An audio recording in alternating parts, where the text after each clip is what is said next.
দেশে এগুলো কি শুরু হইলো দেশে? কি তো হয়েছে ভাই?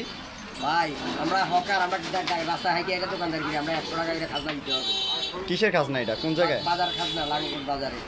মানে খাজনা কিসের, কি জন্য? আপনি তো এগুলো মাথায় বিক্রি করেন, না তাদের দোকান তো নাই। না, তাহলে তারা কি এই বাজারে উঠতে পারবে না। আপনার তো যদি 100 টাকা যদি দিয়ে দেন তাহলে আপনার থাকলেই বা কি? এগুলো দিতে হবে তাদেরকে, এটা আইনে তো বাধ্যতামূলক দিতে হবে তাদেরকে। কিসের আইন? এগুলো তো সরকারের আইন নেই যে ট্যাক্স দিতে হইব আপনাদের।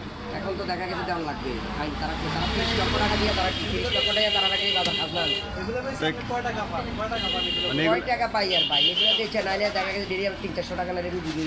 তো এইখান থেকে যদি তারা 100 টাকা নিয়ে যায়, বা সরকার, এগুলো তো সরকার সব জায়গায় থেকে দালালি উঠিয়ে দিছে, ট্যাক্স উঠিয়ে দিছে, না, গাড়ির এখানে- খাজনা উঠিয়ে দিছে, তো আপনার এটা কিসের খাজনা? এই বাজারে দিতে হবে, এই বাজারে দিতে হবে। ও, তো এখানে দালালি চলে না? হ্যাঁ হ্যাঁ হ্যাঁ, এই বাজারে তা আপনি আইনগতভাবে ব্যবস্থা নিতেন? ভাই আইনের কাছে যাই, এত দূরে যাইতে গেলে আমার দেখা গেছে আগামী দিনে বাজারে উঠতে দিবে না।